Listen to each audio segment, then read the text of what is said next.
Your brand may be staying on top of current trends, but are you agile enough to stay relevant, resilient, and successful as customers, competition, and the world continues to change at a breakneck pace?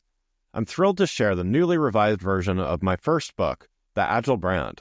I'm calling it The Agile Brand Revisited. It's been updated to reflect our continually changing world, and it provides 7 principles that form the backbone of an agile brand, offering detailed insights and actionable steps for incorporating them into your business strategy.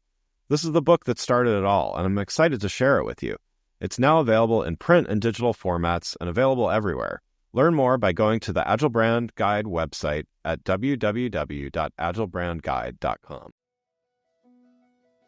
Welcome to Season 5 of The Agile Brand with Greg Kihlstrom, where we talk with enterprise and technology platform leaders about the people, processes, and platforms that make marketing and customer experience successful, scalable, and sustainable.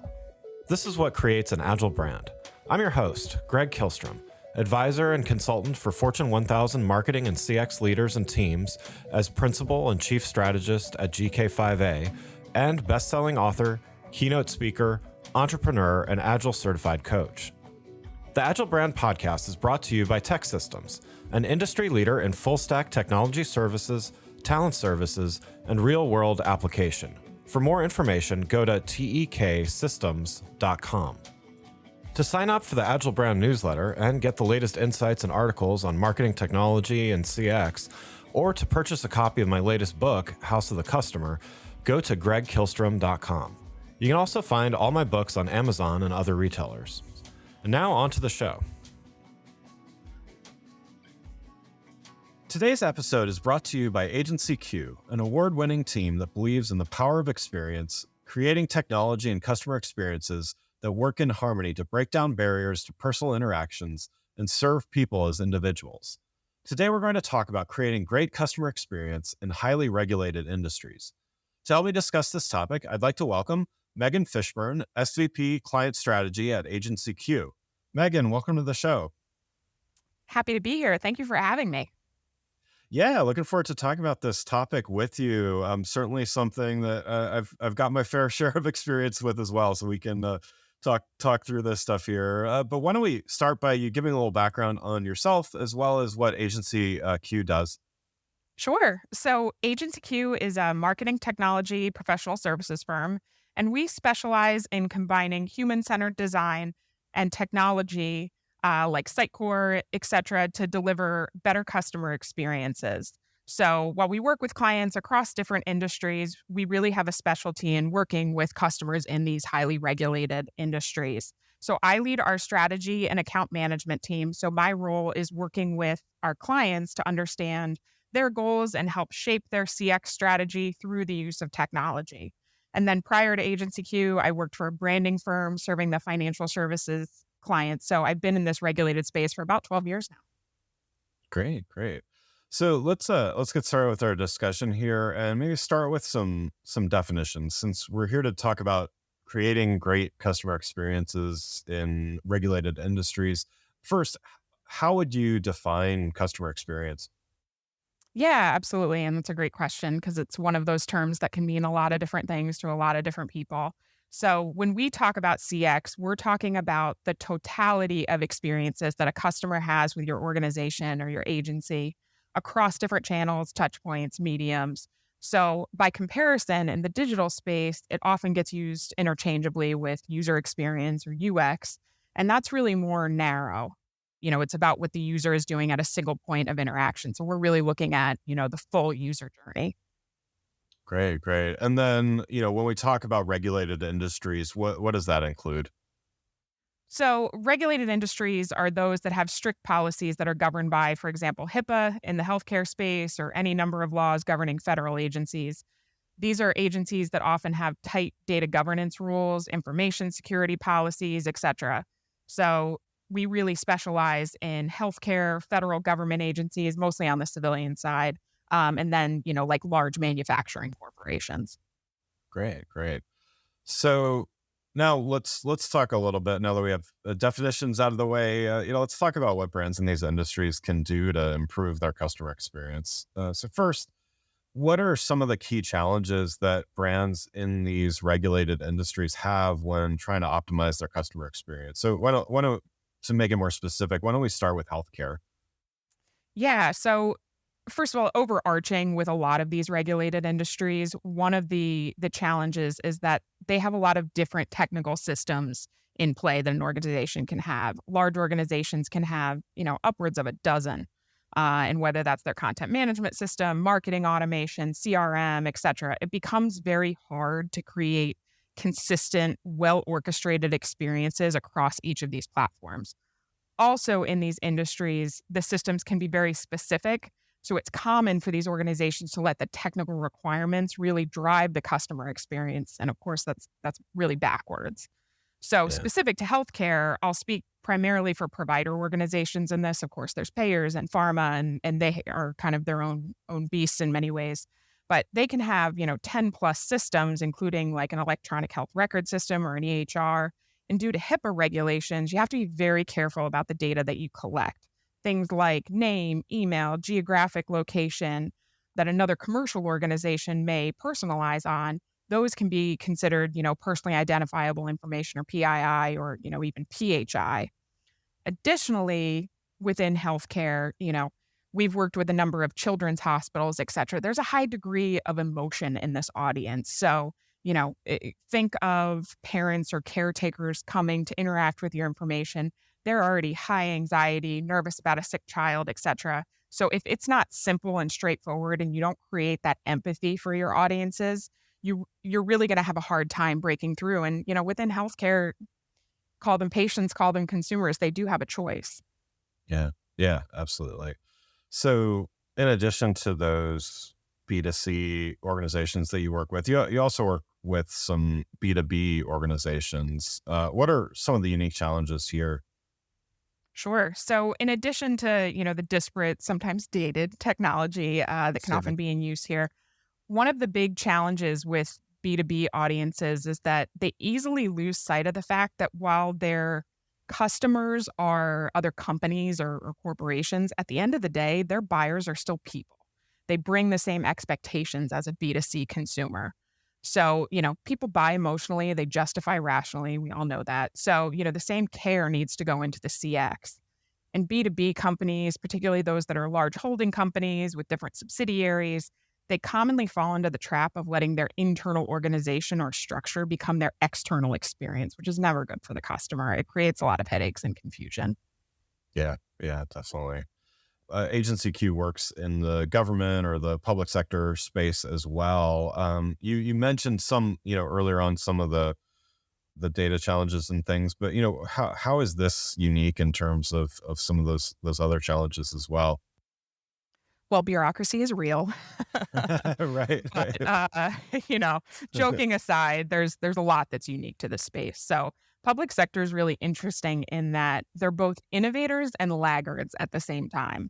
So as a very simplistic example, take, Section 508 of the Americans with Disabilities Act that requires websites to be navigable by users who are visually impaired. Think color contrast, think alt tags on images that can be read by screen readers, so on and so forth. Yeah. That has been required for years for all government sites to be 508 compliant, but only in recent history has that come over to the private sector. You may have heard about the famous Domino's Pizza suit of them being Yeah. sued for, not being compliant. So when its enforcement is primarily focused on the public sector, government sites really had this reputation of very staid design, et cetera, and clunky experiences because it had to be 508 compliant. As it has made its way to the private sector, you're seeing more evolution in making more modern looking designs that are also accessible. My point being with the public sector that especially in the digital space, you often see a very conservative, and I don't mean politically, risk averse interpretation of these legislative rules that, of course, really drive the experience, and that can really hinder your customer experience. That's fortunately evolving as you see more private sector talent being called to do their public sector tour of duty. And Right. additionally, there are new regulations in place like 21st Century Idea Act that actually mandates particularly civilian agencies to improve their customer experience, which has made it a much bigger priority for a lot of agencies. Yeah. Federal agencies also really struggle because they have such disparate audiences. that they have to serve. So, scientists, government funders, journalists, things like that. So it becomes really hard to take their vast amounts of information and personalize them into different audience segments. Yeah, I would imagine the audience segmentation alone, and what is customer experience when there are so many different types of customers, right? Exactly. Yeah. Before we continue, let's take a quick break. If you're like many marketing leaders today, you're inundated with a need to improve the customer experience across an increasing number of channels and touch points, all while ensuring your team is performing well, innovating, and continuously improving. So how do you find the time to determine what's next for you, your team, your brand, and your customers? My company, GK5A, can help. Whether it is advisory services, evaluation of marketing technology platforms and solutions, or digital agencies and implementation partners, or assistance with creating strategic roadmaps and prioritization of efforts, we've done it all and served as an ally to Fortune 1000 brands in industries like financial services, healthcare, consumer electronics, professional services, and more. You can learn more about these services and contact us at www.gk5a. That's www.gk5a.com. Now let's get back to the show.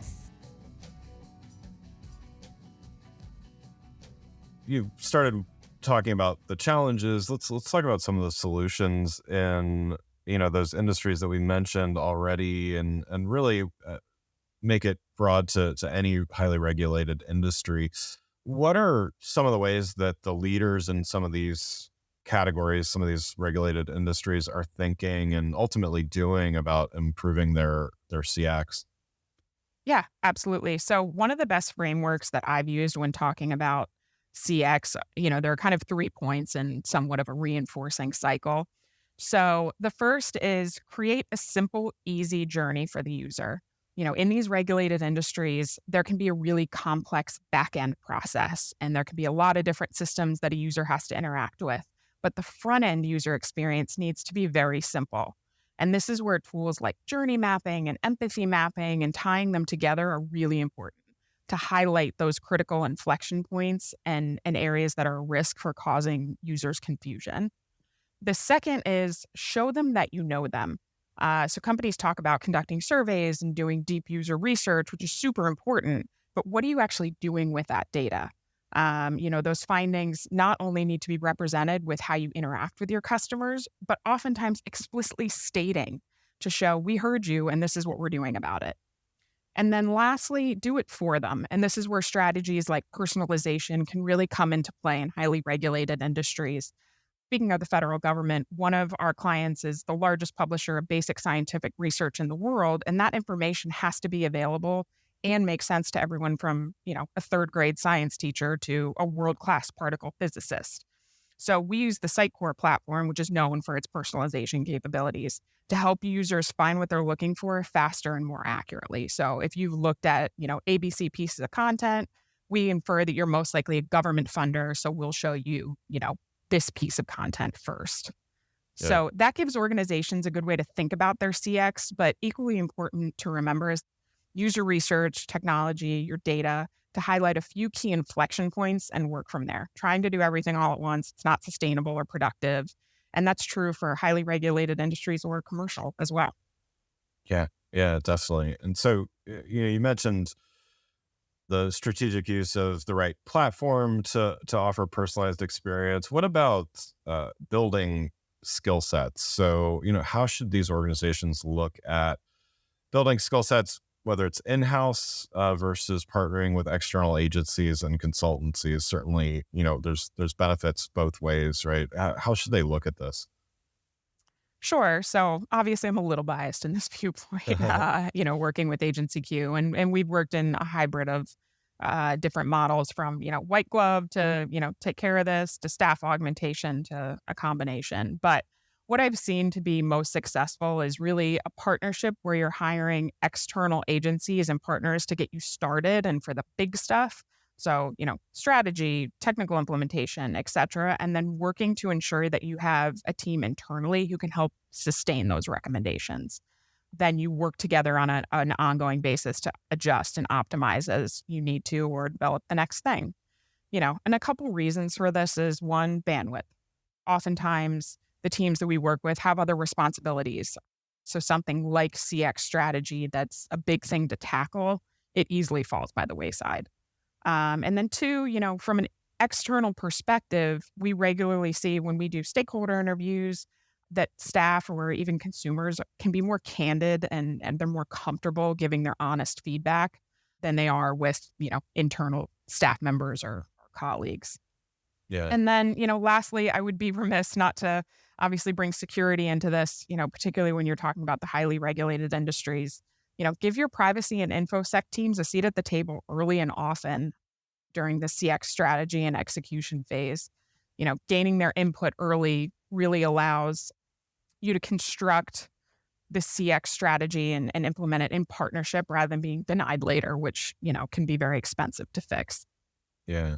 Yeah, definitely. And, you touched on a couple things that certainly the benefits of external consultancies. I think it is true. Like you're able to focus on getting the project initiative, whatever it is, done and not getting dragged into the day to day, which, there's inevitably going to be a million things day to day that, full-time employees are going to need to deal with. I think another thing that comes to mind as well is just the view that you have, kind of the external view of, you're working across not only different clients in the same industry, which is incredibly valuable to just kind of see best practices and things like that, but also even just co-opting best practices from other industries. And I think also, what healthcare can learn from another highly regulated industry like financial services or public sector. I think there's best practices to learn. And to your earlier point, different industries move at different paces, and even the same industry, I thought you made a great point there, like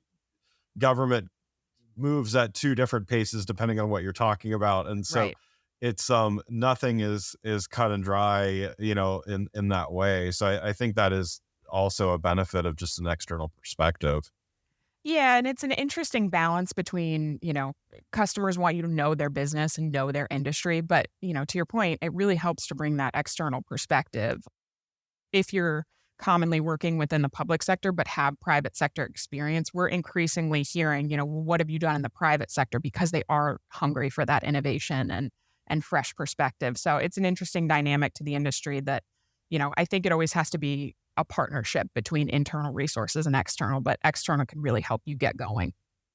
Yeah. And I think it takes smart people on both ends, right? So it takes people internal to the organization that really know how to, like, having run an agency before, and there were a good client wasn't just a client that said yes to everything that we suggested. A good Oh, client 100%. was actually one that really understood, okay, you're suggesting this, but it really needs to be like this in order to make sense in our business. And so let's figure that out. And, so that it's that, I think what you're saying, the partnership there is so key. And, definitely, but everybody needs to understand as much as they can, but there's also that reconciliation sort of in the middle is there's some valuable stuff that happens there.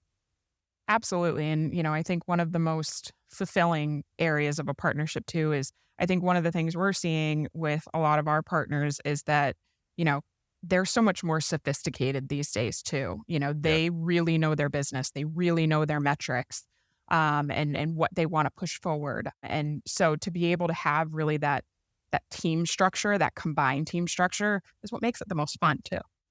Yeah. Yeah, absolutely. And so how are these organizations measuring success when they're looking at improving CX and doing an initiative with an agency like yours? Yeah, absolutely. So, of course, the easy answer is it depends.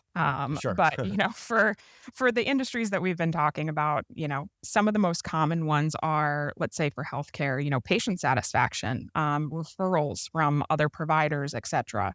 For B2B, it can be sales, it can be employee NPS. I know, you've talked on the show before about that there's a strong connection between employee experience and customer experience. Yeah. It can be things like time saved, reduction in call center activities. And then for federal, it may be compliance with a law like 508 compliance or 21st century idea in meeting the requirements of a given grant. Federal is much more mission focused. So any KPIs that align with their overall mission, even if it's freeing up time for the team to allow them to focus on their role in that mission, is often something we're seeing in terms of measuring success. Yeah, that's great. Well, Meghan, thanks so much for joining. One last question for you before we wrap up here. So you've given a lot of great advice already. So for those organizations in the highly regulated industries that we've been talking about, what's maybe one piece of advice that you'd have for them as they're planning to improve their customer experience in the months ahead? So first of all, thank you so much for having me. This is a topic I'm very passionate about and love talking on. So thank you so much for having me. Of course. But in terms of advice, it's simple to say, sometimes hard to do, but start. Look at your data, your tech stack, dedicate time to conversations with internal and external stakeholders. Use your partners to help make space and lead you through it. It's hard to find time among competing priorities and in this economy, limited budgets, but the right partner will help you prioritize and build your roadmap. And there's often a greater cost to doing nothing. So, even if it's one small piece of your journey that, you can help take something that's currently a negative part of your experience and bring it up to a neutral or a positive, or something that's neutral and bring it to a positive, that can have a big impact, whether it's your bottom line or, like I said, freeing up time to focus on your mission as an agency. It's a journey worthwhile starting. Yeah. Great advice. Love it. Well, again, I'd like to thank Meghan Fishburn, SVP Client Strategy at AgencyQ, for joining the show. And also like to thank our sponsor, AgencyQ, an award-winning team that believes in the power of experience, creating technology and customer experiences that work in harmony to break down barriers to personal interactions and serve people as individuals. You can learn more about Meghan and AgencyQ by following the links in the show notes. Thanks again for listening to the Agile Brand with Greg Kihlstrom podcast, brought to you by Tech Systems. If you enjoyed the show, please take a minute to subscribe on your podcast channel of choice and leave us a rating so that others can find the show more easily. You can access more episodes of the show at www.gregkihlstrom.com. That's GREGKIHLSTROM.com. To get a copy of my latest book, House of the Customer, visit my website, or you can find it on Amazon or other retailers. The Agile Brand is produced by Missing Link, a Latina-owned, strategy-driven, creatively fueled production co-op. From ideation to creation, they craft human connections through intelligent, engaging, and informative content. Until next time, stay agile.